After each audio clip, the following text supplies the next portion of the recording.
Sabarmati report एक ऐसी दुर्घटना के बारे में है जो 27 फरवरी 2002 को हमारे देश में हुई थी, गोधरा में। ये उस दुर्घटना के साथ ही साथ पत्रकारिता पे भी कई सवाल उठाती है।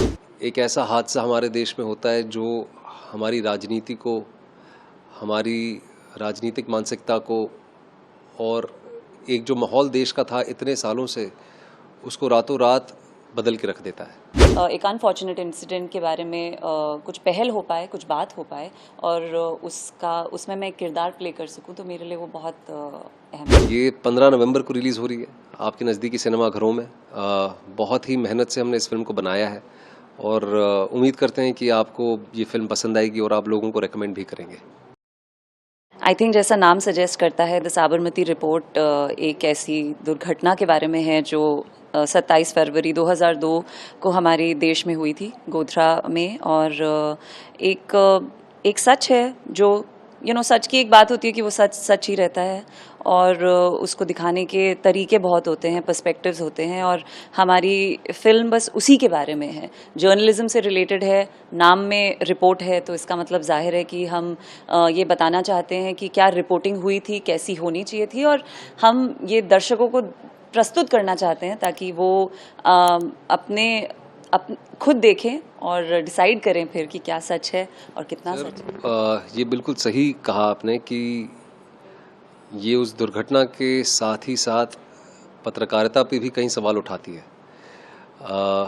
किस प्रकार की पत्रकारिता उस वक्त हुई, किस तरह सच छिपाया गया, क्यों छिपाया गया, किस कारण छिपाया गया। एक ऐसा हादसा हमारे देश में होता है जो हमारी राजनीति को, हमारी राजनीतिक मानसिकता को और एक जो माहौल देश का था इतने सालों से, उसको रातों रात बदल के रख देता है। जो हमारा भारतवर्ष है, जो लोकतंत्र है, उसका चौथा स्तंभ होता है पत्रकारिता। उसकी क्या प्रतिक्रिया थी, वो किस हिसाब से उन्होंने अपनी जिम्मेदारियां निभाई और उसका क्या प्रभाव देश पे, देश के लोगों पे, लोगों की मानसिकता पे पड़ा, उसके बारे में भी है ये फिल्म। तो काफ़ी सारी चीज़ें हैं। हमारा मानना ये है कि आज की जो ऑडियंस है वो कॉम्प्लेक्स सब्जेक्ट्स को संभाल सकती है, समझ सकती है और ख़ुद ही निर्णय ले सकती है कि उनको वो फिल्म पसंद आई या नहीं पसंद आई, या उस फिल्म का उद्देश्य क्या है। तो बस यही है कि 15 फरवरी को फिल्म आ रही है। एक बहुत ही इम्पोर्टेंट इवेंट के ऊपर फिल्म है और जैसे मैंने कहा कि डेमोक्रेसी का जो फोर्थ पिलर होता है, जर्नलिज्म, उसका क्या रोल था, उसकी क्या मुख्य भूमिका थी। एकता ने बहुत सोच समझ के, और जो पूरी टीम है, राइटर्स की टीम, जितने भी सब लोग कनेक्टेड थे, उन्होंने बहुत रिसर्च की है इस केस पे। एंड मेरा एक पर्सनल जो जर्नी है एज एन एक्टर, वो यही है कि मैं वही काम करूं जो कुछ कर सके, कोई चेंज ला सके, किसी की सोच को जागरूक कर सके कि आप सोचें। तो मैंने हमेशा से वैसा ही काम किया है, तो ये मेरे लिए उसी डायरेक्शन में था। एंड इनफैक्ट बहुत ही पावरफुल था, ट्रू स्टोरी है, और उसे बताने का एक हम एक्टर्स हैं और हमारा मीडियम ही हमारा काम करना, हमारा जो कलाकार बन के हम जो काम करते हैं, उसी में हम अपनी बात कह सकते हैं सबसे अच्छी। तो आई थिंक जितना भी हम अंदर फील करते हैं एज सिटीजन्स, इससे बेटर कोई अपॉर्चुनिटी नहीं थी मेरे लिए कि मैं आऊं और देश के इतने इम्पॉर्टेंट एक इंसिडेंट के बारे में, एक अनफॉर्चुनेट इंसिडेंट के बारे में कुछ पहल हो पाए, कुछ बात हो पाए और उसमें मैं एक किरदार प्ले कर सकूं, तो मेरे लिए वो बहुत अहम था। जो ट्रोल करते हैं लोग, आपको उससे डर नहीं लगता? नहीं सर, डर नहीं लगता, क्योंकि वो बहुत सारी आवाज़ें हैं। कुछ लोगों की आवाज़ें अगर बुरी होती हैं तो हज़ार करोड़ों लोगों की आवाज़ें बहुत पॉजिटिव होती हैं, तो उन चुनिंदा लोगों से डरना नहीं चाहिए।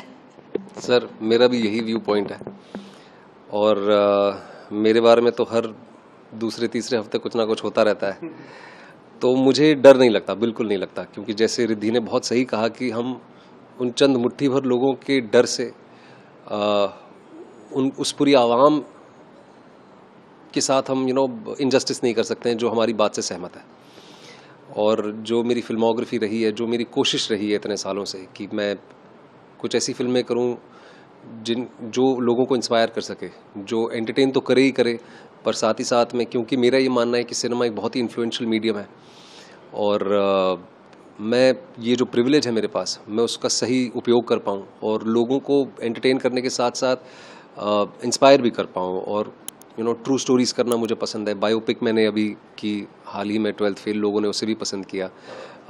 ये भी एक सच्ची कहानी पे आधारित है, तो उम्मीद है कि ये भी लोग पसंद करेंगे। पर रहा सवाल सोशल मीडिया का, पहले बहुत फ़र्क पड़ता था सर, जब ये चीज़ बहुत नई नई थी मेरे लिए भी और मेरे ख़ास तौर पे मेरे परिवार के लिए भी, क्योंकि वो आम जनता है, उनका मीडिया से कोई लेना देना नहीं है, तो उन पे काफ़ी असर होता था। लेकिन आहिस्ता आहिस्ता करके उनको भी मैंने कंडीशन कर लिया है कि ये नेमलेस लोग हैं, ये फेसलेस लोग हैं, ये अपने घरों के अंदर बैठ के, अपने प्रिविलेज पे बैठ के लोगों पे उंगलियां उठाते हैं, तो उनसे नहीं डरना चाहिए। और जो आपकी दिल की बात है उसे निडर होके, निष्पक्ष होके सामने रखनी चाहिए, और यही एक कलाकार की जिम्मेदारी होती है मेरे ख्याल से। कभी रिलीज है ये फिल्म? ये 15 नवंबर को रिलीज़ हो रही है आपके नज़दीकी सिनेमा घरों में। बहुत ही मेहनत से हमने इस फिल्म को बनाया है और उम्मीद करते हैं कि आपको ये फिल्म पसंद आएगी और आप लोगों को रेकमेंड भी करेंगे। Thank you so much sir.